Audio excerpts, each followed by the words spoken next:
Good afternoon, everyone, and welcome. We are very pleased to have you here. My name is Farouk Day, and I'll be moderating today's panel. Socioeconomic changes, technological advances, and generational trends are all forces that are disrupting higher education and the college to career transition today. More than 1 in 3 millennials are in the workforce today. They, in fact, have now surpassed Gen X to become the largest share of the American workforce. The average college borrower carries over $30,000 in debt, and more than 30% of college graduates are living with families. We know that 19% of college graduates hold low skills service jobs that pay $24,000 a year. 25% are in admin support jobs that pay $37,000 a year, and 14% are still seeking employment 6 months after graduation. And we're concerned about today's jobs being displaced in the future. As it was mentioned in this conference, 7 million jobs are expected to be displaced by the year 2020.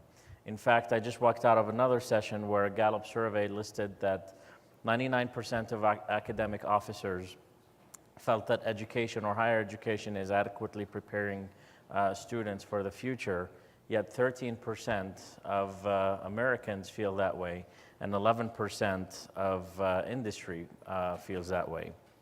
So the questions that are facing us today are, is the American dream of going to college and pursuing a successful career dead? Is college worth it anymore? Is the problem, what is the problem? Is it the lack of opportunities, mismatch of opportunities, or something else? How can higher education, industry, policy, and technology bridge the gap between college to career for the millennials and for the millions of students and graduates who will graduate this year and beyond? And more importantly, what is the purpose of higher education? With us today are talented leaders who have been working on addressing these issues in their own organizations and ecosystems. We start with Paul LeBlanc, who is the president of Southern New Hampshire University.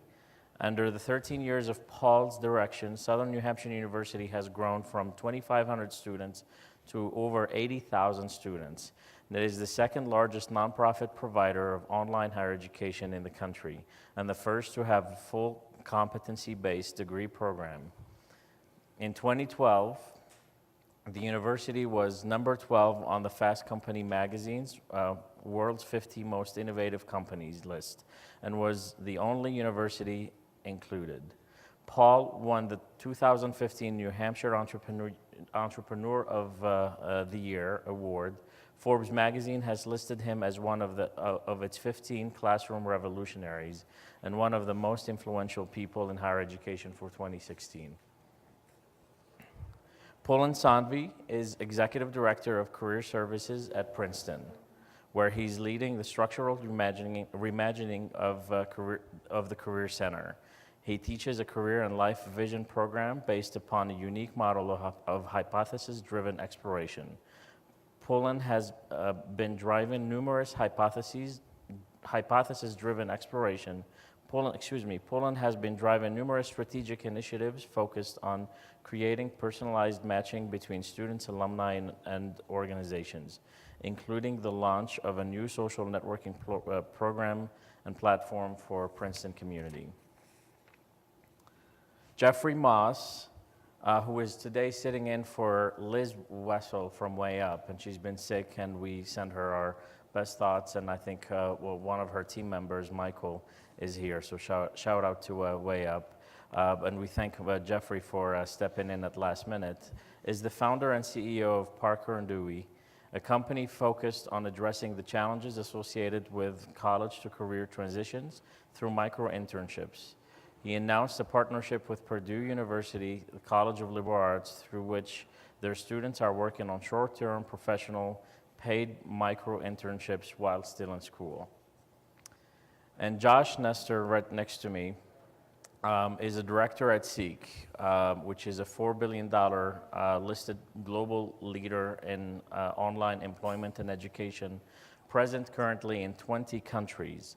Since 2004, Josh has focused on the strong nexus between education and employment. He has launched online advice platforms that have enrolled hundreds of thousands of students in career-related courses across Australia, Mexico, Brazil, and Southeast Asia.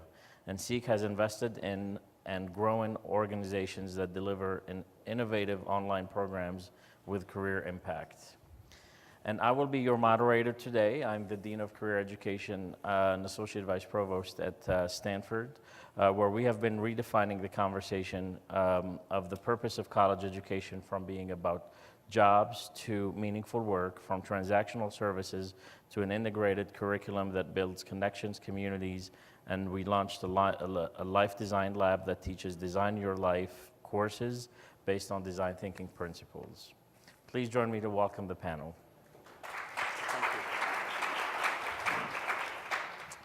So with these questions, I'd like to start actually the conversation with Pulin from Princeton. What are the challenges that are facing students today, and how are you solving them? So it's so interesting to think about how rapidly and dynamically the workplace, the place that they will be going out into after graduation is evolving. It means that in our world, the key issue that we're solving against is alignment. Students have a breadth of opportunities structurally larger than they've had at any period in history, because in addition to all the traditional places they used to go, there's this vast universe of smaller organizations across many different spaces, not just Silicon Valley, but across so many different spaces driving disruption. And so for our students, kind of figuring themselves out, figuring out how they want to engage with the world, and then importantly, being able to consistently and continually reimagine themselves and reinvent themselves are the core skills that we're going after. The question that we think about a lot: what is the purpose of college? What is the purpose of a college education? I think in a traditional model, we might think that the purpose of a university is to gather knowledge, but we think with our students, our core purpose as a university is to teach them how to keep learning throughout their lifetime, and for them to continue to be able to evolve and reimagine themselves as part of their natural development, and that will extend long past their time in Princeton. Mm-hmm. And Paul, how do these challenges or other challenges manifest themselves at Southern New Hampshire University? And so I think, how are you addressing them? Sure. So it's interesting. For so much of this discussion, we tend to focus on the traditional age residential student that's coming out into the workforce, sort of first careers. And with our 85,000 or so online students, the average age is 30 years old. They're working, 86% of them are working full-time jobs. Most of them have families. They're trying to squeeze in their education. And oftentimes it's not so much a question of what is the right path and job that I want to have in my career. It's what gets me out of the job I'm in now. Right? It's really hard to do what they're doing. So they're coming back in order to sort of get that credential that allows them to take better care of their families and rise up through the company. And for all of us who still idealize education, sometimes the conversations I'll listen in on the inquiry calls with our admissions folks sometimes aren't exactly idealistic, right? They're more like, I've got credits from 3 different schools. What degree program gets me to the finish line as fast as possible? Like, how many credits will you take? And what will that cost me? And how fast can I get there? Because they have a different set of urgencies. So we really spend a lot of time on the sorts of transfer credit policies, the kinds of supports that they need, and a lot of time. So there are certainly situations where they start down one path and they go, I thought it like this, but I took this course and I love it. How much longer would it take me if I go down this path? So those are great conversations. But in reality, so much of what we do is about trying to get them the right skill set to get them into that next job as fast as possible. Very good. And I wonder how the academic side of your institution is responding to that. They don't love that story that I just told you. They don't? Well, because you want your students to be whatever your major is, because they have a burning passion to do it, right? And that's a different conversation. And again, many of them will find that passion, right? They're rusty at this. They've been out of school for 10 years. A lot of them have failed attempts to be in school in their past. Our burden, our challenge actually for that student is much more aligned to, you can actually do this. Like when we talk to our advisors, I'm going to assign a percentage, maybe 10% of their time is on academic matters. 90% is, of course you didn't do great on that first paper, you haven't written a paper in 10 years. Well, let's talk about how to do better on the next one. Of course, it's my boss is killing me, I got so much work to do, I don't know maybe I should take next semester off. So we know from the data that that's a killer, right? If you take one semester off, if you drop off pace, so a lot of cajoling, hand-holding, emotional support, psychological support. And when you ask our graduates what was the most important factor in graduation, it's not their faculty, it's not our LMS, it's not our course, it's not the structure, it's not the major, it's their advisor. And the reunions are sort of things that are amazing to sort of watch them reconnect with people they've only known online or over the phone. And last follow-up, how is industry reacting to this? So it depends on what path. So everything I've said is true about a non-traditional age student at the undergraduate level. In those pathways where they are in fact, so there's one level where they're going into jobs where, and this is very common, Farouk, we love you, you'd be great, we'd love to make you a team supervisor. You don't have an associate's degree, you need at least a 2-year degree.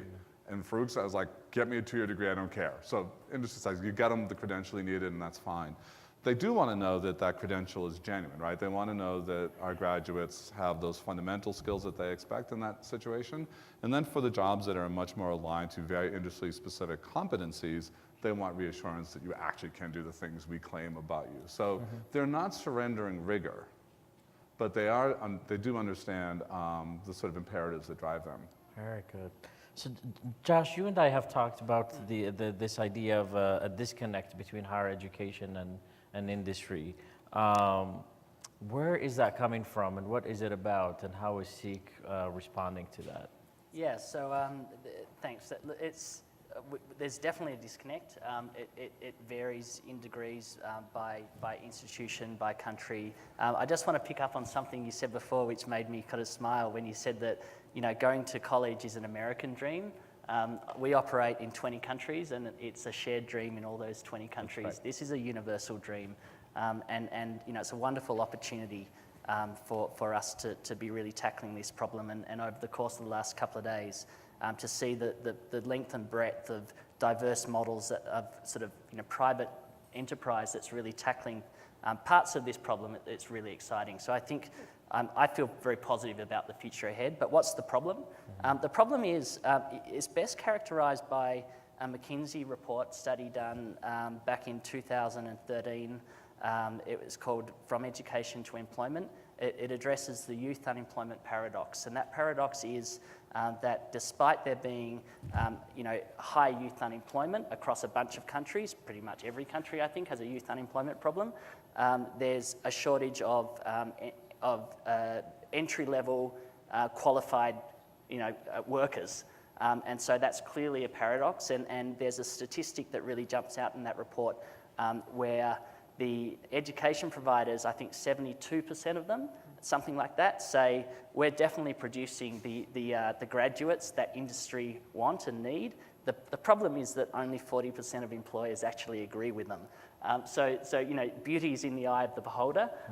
And I think that problem is that in some ways, to use an analogy, but the education providers, and I talk about here education providers in the broadest sense, universities, private colleges, community colleges to maybe to a lesser extent, maybe they're more connected, I don't know, but to a large extent, education providers and industry just don't talk. They're just like that, kind of like ships in the night, and they're kind of missing each other, and that's what that statistic kind of bears out, right?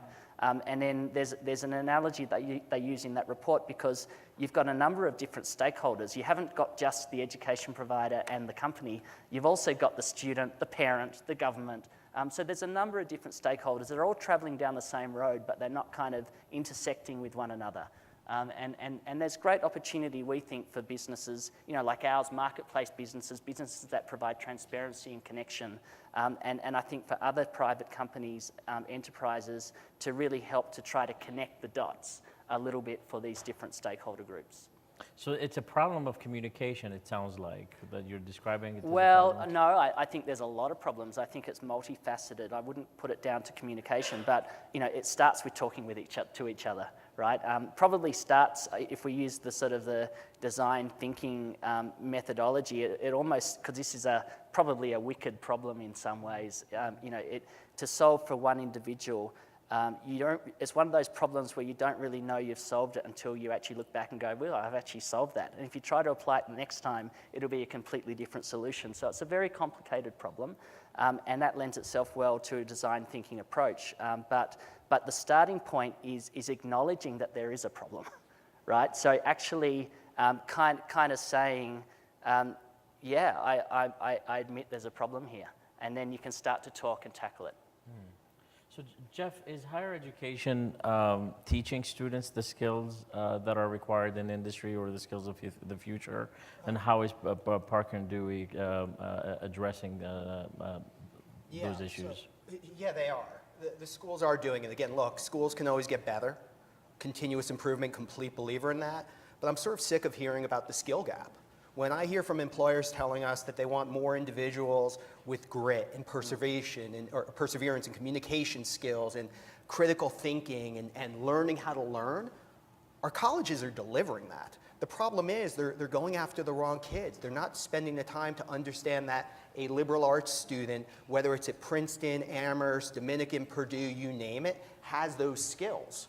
And part of what we need to do is help the students understand that just because I'm a political science major, for instance, that might not sound like a job, but when the student understands that the competencies he or she developed as a poli-sci major apply to the skills required to be a marketer, to be a investment banker, consultant, again, communication, thought leadership, analytics, being able to make an argument, that's where things work. That's where things work really well. The problem right now that we're finding, and the problem with this skill gap, if you will, is that the decision is structured to be such a high-risk one for both sets of stakeholders.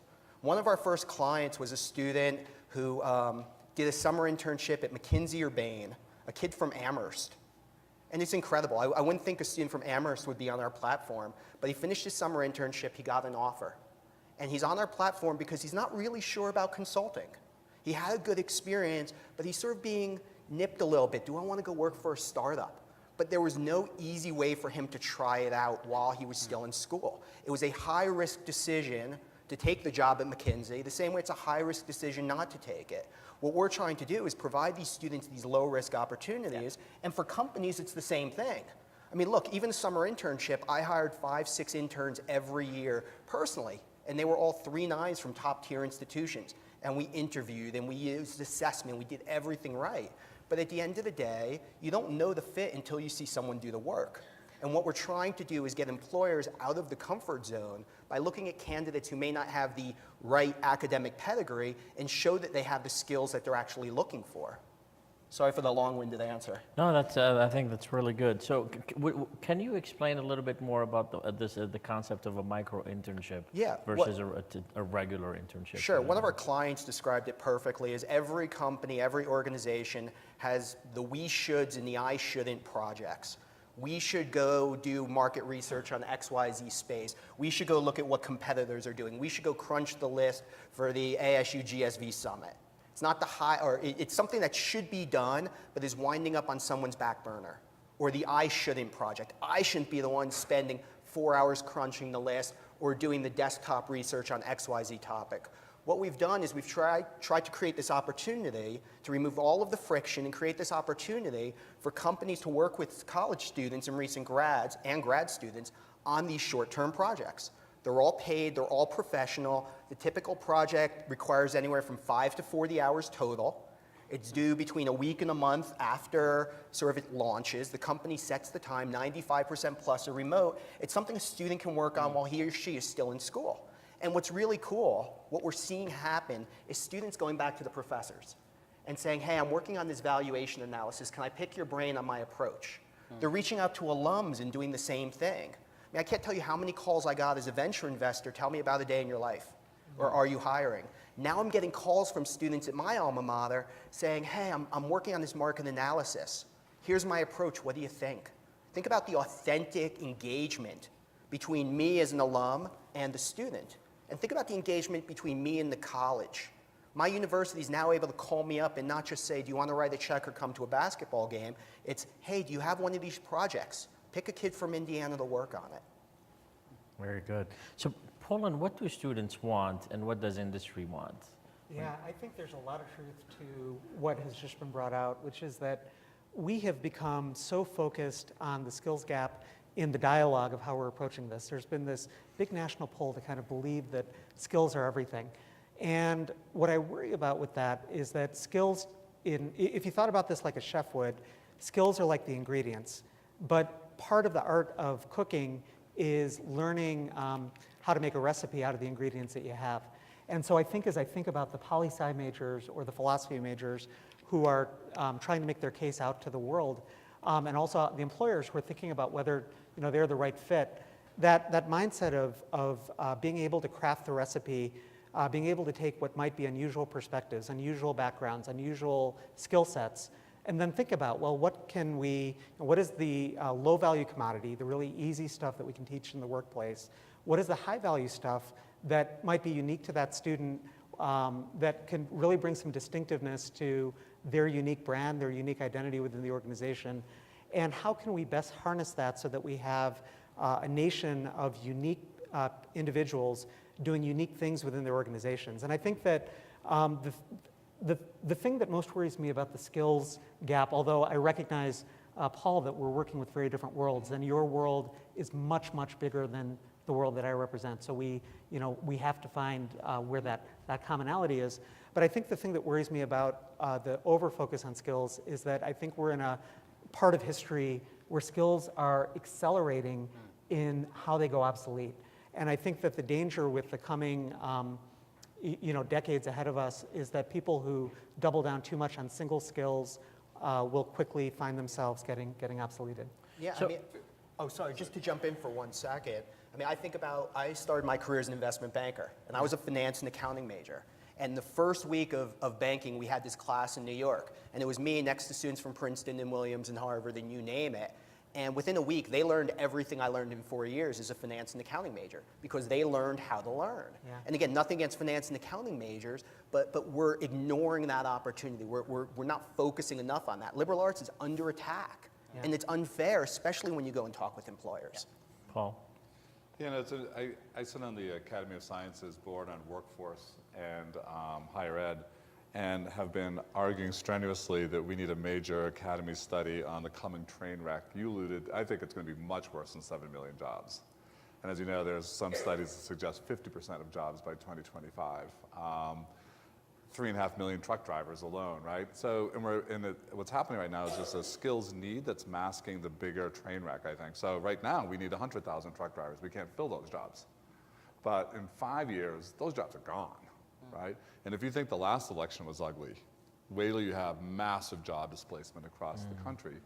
And Jamie Marasotis, who's the head of the Lumina Foundation, I've written an op-ed piece that's under consideration right now, but we're not fans of the guaranteed income, but we are proposing something called the Human Work Initiative. So HWI, and the Human Work Initiative would argue that actually so many of the skills jobs we're training for today, those are algorithmically driven and those are gone. And the jobs that are going to be important will be meaning-making, obviously, creative jobs, but that won't solve the displacement issue. There are only so many, right? There's so many filmmakers we need, and there's so many graphic artists we need.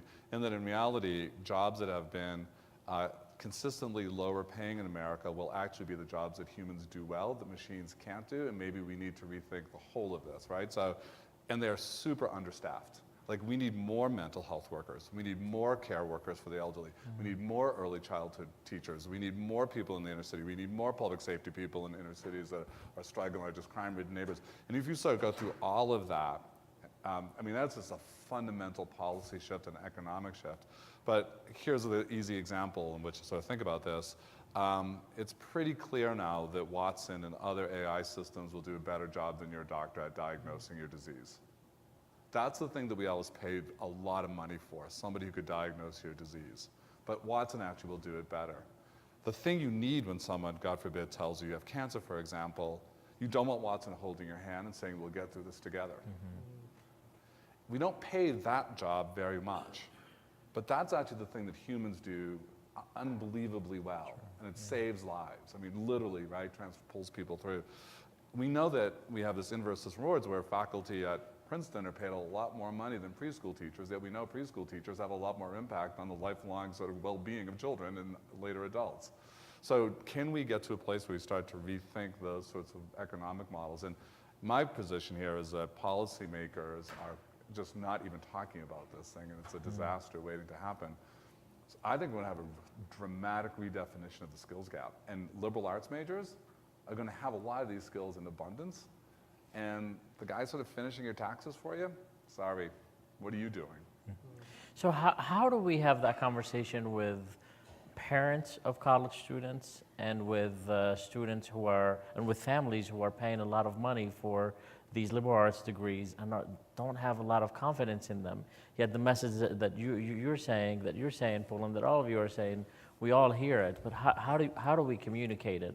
Can I give one answer? I'm not going to stop, but yes. Not too much. But so I wrote a piece on this, and the harshest critic of the competency-based work that we've been doing in this direct assessment, where you're really clear about the claims you make for learning and the rigor of how you know, have been actually the liberal arts. And I've claimed like, this is your salvation, because you tell your story in such lousy ways. But in reality, a philosophy major is an amazing training of your mind, and there's a reason that McKinsey recruits philosophy majors from Harvard. Because they do logic and critical thinking, and they do really hard stuff. And the philosophy department doesn't even have its own claims clear about what students can do. And I think if those claims were made clearly, and the rigor of that, actually the liberal arts would be served well in this context. So, Pulin, how are you able to manage that narrative on your campus? I think that one of the key messages is that just because you're majoring in philosophy doesn't mean that philosophy is going to be the only thing you ever learn in your whole life. My own background was at McKinsey, and one of the things we found as we started to expand our recruiting to non-traditional channels, when we started to get PhDs and humanities graduates and wide diversities of perspectives on our teams, the problem solving became exponentially better because the different perspectives were there. And then it turned out that a lot of the core skills of being a consultant were things that we could train easily, quickly, efficiently within our own organization. So I think that one of the solutions here, may be that the question of skills versus learning, the philosophy of learning, may not be inconsistent with each other. That what we really need to be doing is teaching both. And then I think what's happening with the opening of education online and lifelong models of learning and competencies and new types of credentialing is that both of those things can reconcile. We can have a world where people are trained how to think, and they're also trained a lot of things over the course of a lifetime on being able to do stuff. And that's music. I mean, I'm sitting here feeling sort of in violent agreement with all of you.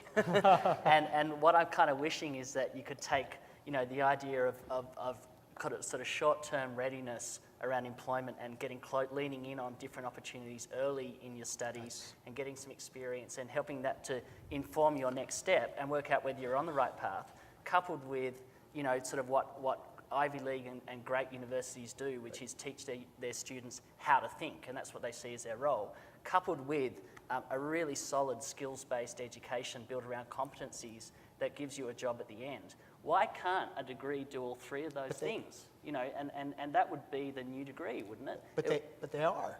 They are. I mean, what's really nice is that, as you mentioned before, we announced this engagement or this agreement with Purdue and Ascend Indiana, a major workforce supporter.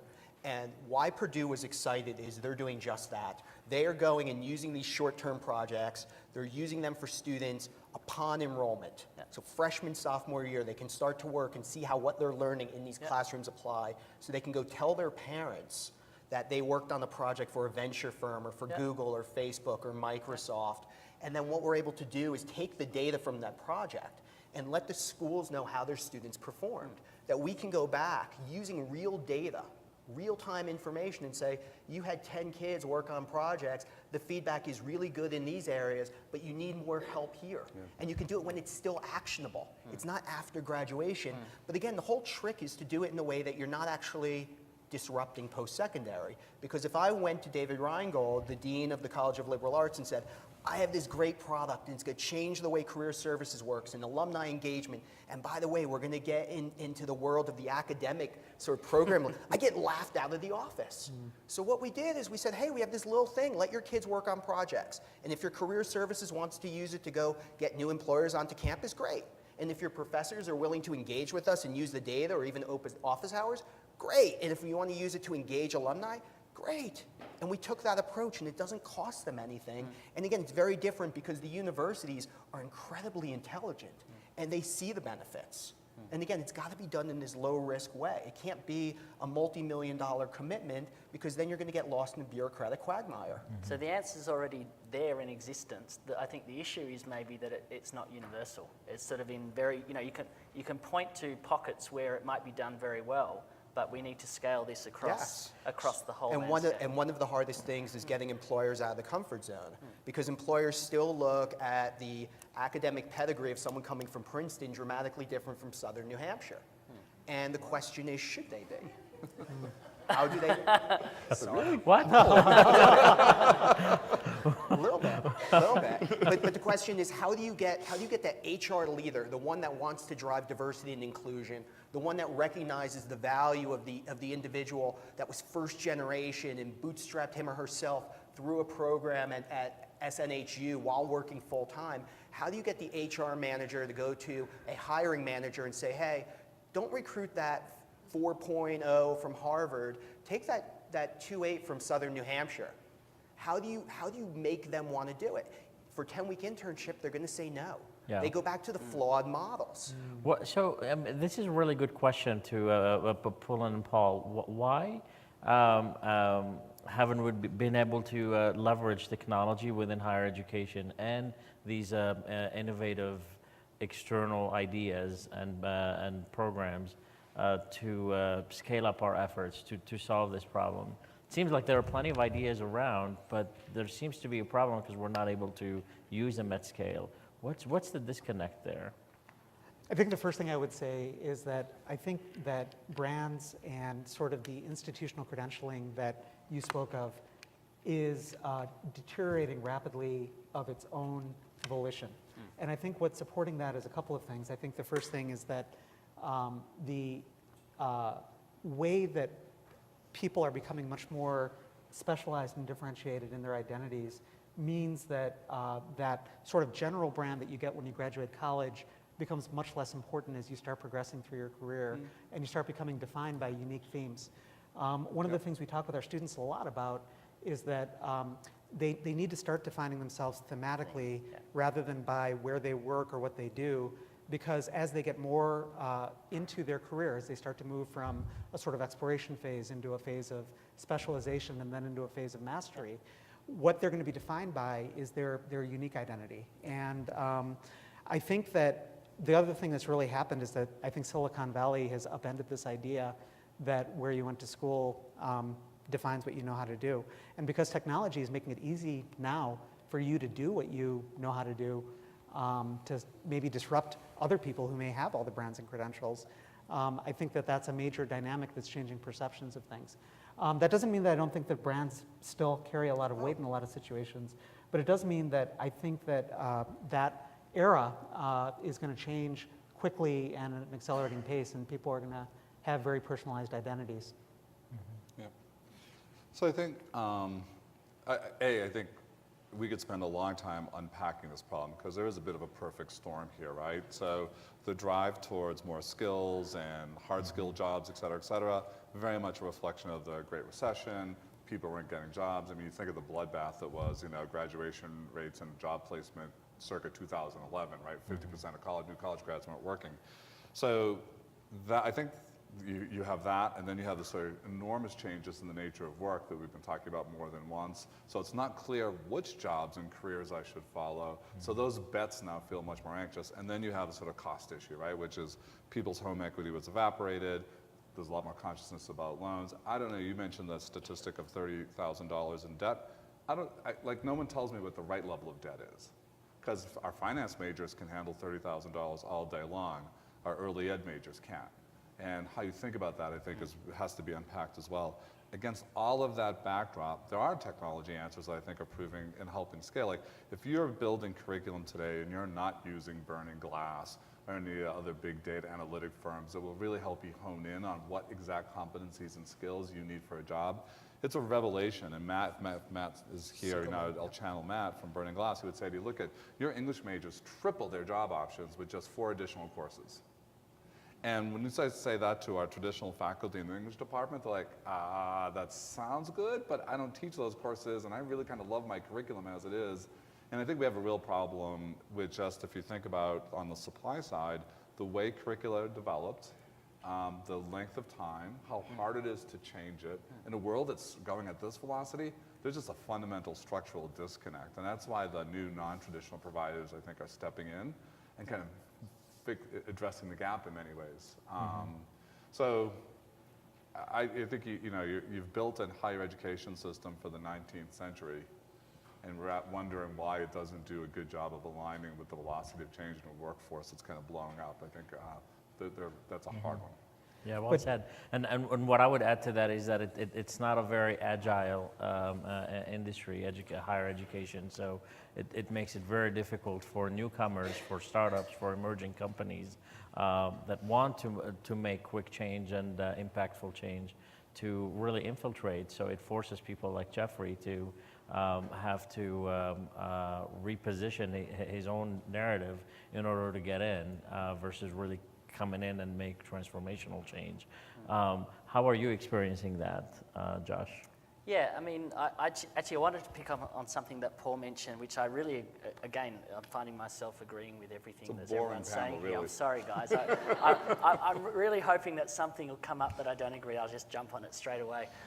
But the point around kind of the accreditation cycles that kind of slow an institution down, you know, and how private can play a role, or innovative education models can play a role in solving that. Just one very kind of, you know, granular example would be, say, Udemy. Right now, Udemy is not renowned for high quality course content. Anyone in the room can put a course up on Udemy. Now, it would be high quality if Pulin put the course up. Wouldn't be so high quality if I put the course up. But the point is that, you know, a large part of their market is when Apple releases a new version of an iPhone, within 24 hours, there's a course on Udemy on how to get the most out of it, right?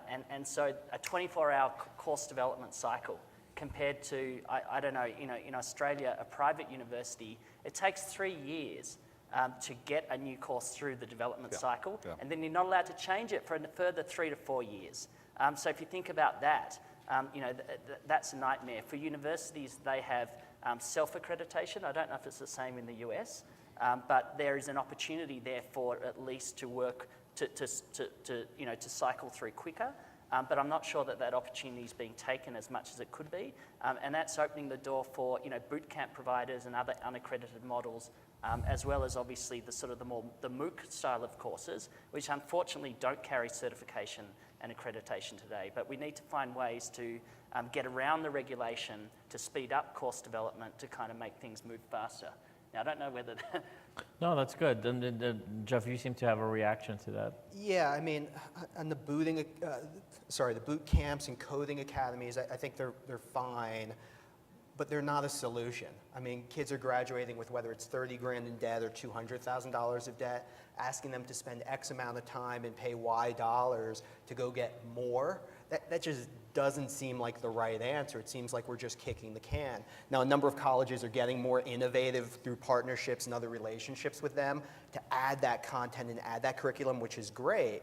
Yeah, it's interesting. What if though, you know, you took that 12-week boot camp and you embedded it in the first 6 months of your degree, and so that you're not paying an extra $12,000 for it? Yeah. What if you were to get that covered as part of your degree just by reshifting the electives? And universities can do that. They are doing that self-accrediting structure. So the universities are doing that. I mean, one of my good friends, he was actually a Stanford guy, Peter Sims, wrote a book a number of years ago called Little Bets, and I love it. And it's a bunch of little vignettes about how it's the little bets that have changed things. That when you're asking someone to make a big bet, to change an entire system, to change an entire course or program, it's really hard.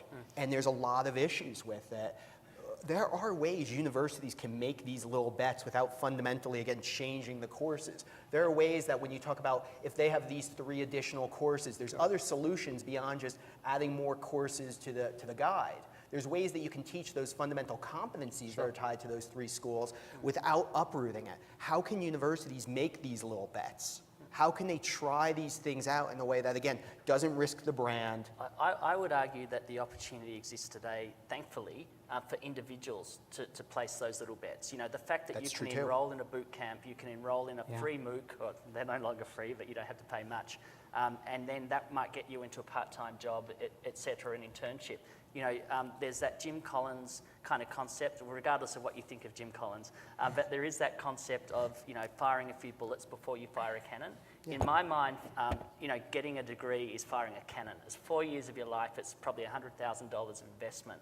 If you could fire a few bullets right at the early stages, you know, do 10 weeks of work, of something that's skill-based, go out and get a part-time job, a micro internship, whatever it is, to try to, you know, kind of wear that pair of shoes for a while. That could, and you do that 3 or 4 times under different hypotheses. You know, so different versions of yourself. Part of me wants to be a doctor, part of me wants to be a lawyer, part of me wants to be an artist. Try all 3 of them in that first 12 months, and before you're kind of committed, and you haven't wasted, you know, 4 years of your life and $100,000. And it's the opportunity cost. Let's face it.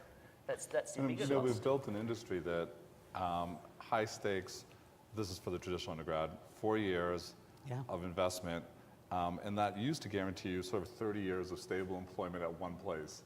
And as lifespans now approach 100 years, the idea that you would take a 4% slice early on and put all of your resources and money and thinking into that is really, I mean, it doesn't make sense anymore, right? So I think as we look at this, will we get to a place where we will see pathways that start to unpack that? And to just Josh's point, we're developing an engineering pathway now, but the first credential might get you a job after 1 year, and now you're in the workforce, and you're a software tester, and you don't need to be a licensed engineer at that point. But those credits attached to that are stackable, and maybe it's 3 years later when your boss says to you, we'd love to make you a supervisor or manager, but you need these competencies, and you sort of have another way, right? You start to stack over time.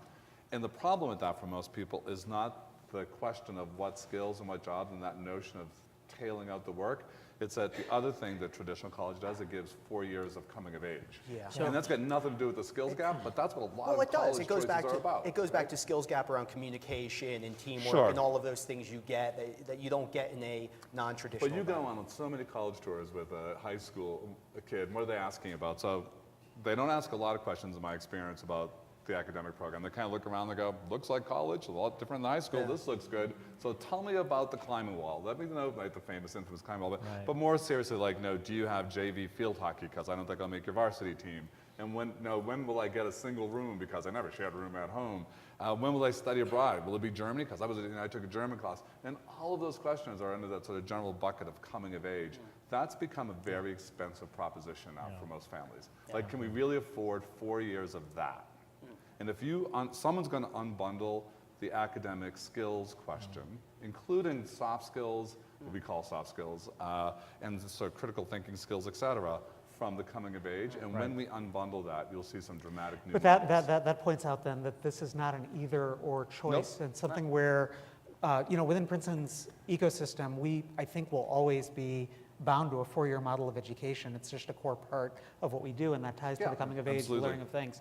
But we are seeing with our students already, and it's going to accelerate because what's happening with technology, the macro trends are that personalization is becoming increasingly possible over the course of an entire lifetime.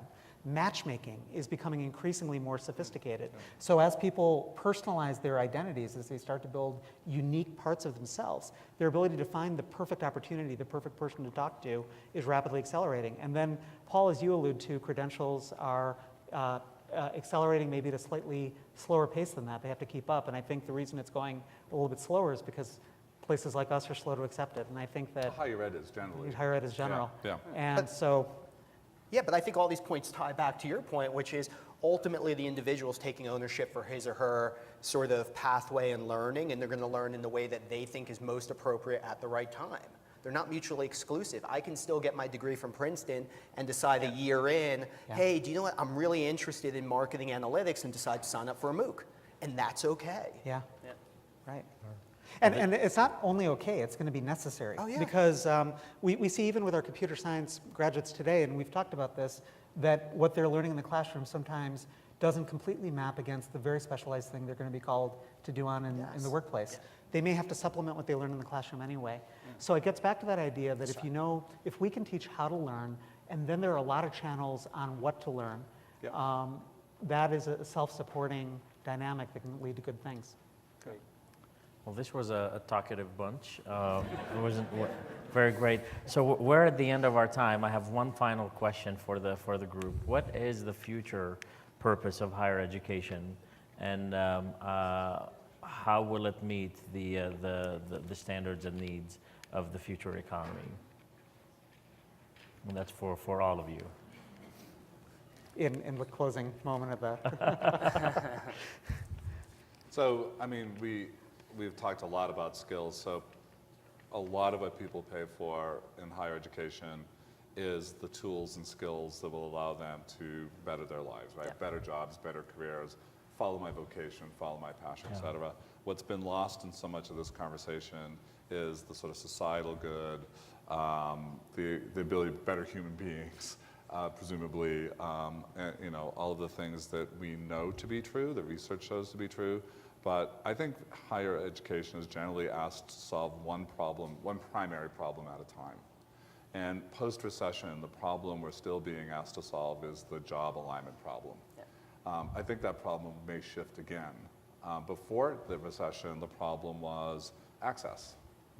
And completion became sort of the next thing, right? So that lens shifts, and I actually do think we're going to see some diminishing of the jobs focus in terms of right skills and alignment, and I think you've got this bigger issue of displacement and how we rethink what kinds of values. And I think it's actually going to be a boon to the liberal arts, actually. I think we're going to see, with so many skilled jobs being algorithmically replaced, I think you're going to see a real shift in focus on what people think what they think is important. Yeah. And I don't know how well prepared our industry is to sort of have that conversation, but the philosophy department should be popping champagne corks. Yeah, well, the liberal arts faculty on your campus must love you Yeah. for saying that. That's Yeah, great. But I would completely agree. I think that the greatest challenge of our generation, as we've talked about, Paul, you articulated eloquently, is that the displacement that is going to happen at an accelerated pace between what people have learned how to do and how they're going to then have to reinvent themselves and reimagine themselves to learn what the new economy is going to give them the opportunity to do is going to be the single most important theme in the job market for our time. So I think that the question of what is the most important function of higher education over the next decades in general, I think it's going to be teaching people how to keep adapting, how to keep reinventing themselves, how to keep learning new things, and how to keep iterating and evolving their identities to adapt to what the economy is turning into.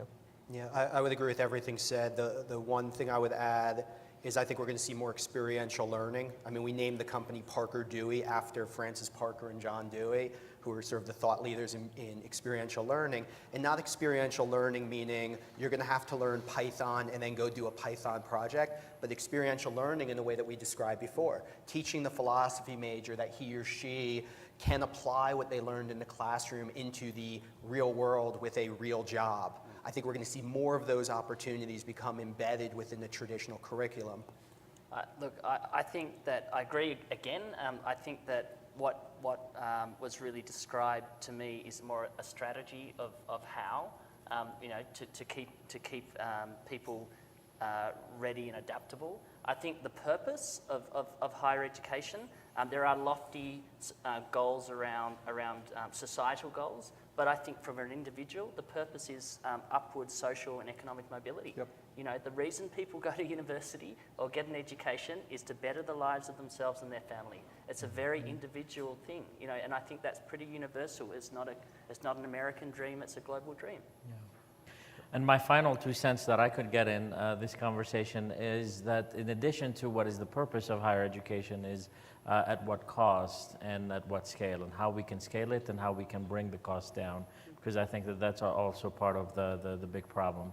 Part of education is not only the classroom learning, but also outside of the classroom learning, which is the student experience, the student life, the things that you were describing, Paul, which are very valuable, but we have to figure out how students can consume that in a different way, in a less expensive way in the future, because that's what builds character, that's what builds life skills, and that is the glue that brings all of the learning together. These are the new challenges of higher education to tackle, in addition to trying to figure out what its for future purpose is. Please join me to thank this amazing panel of panelists.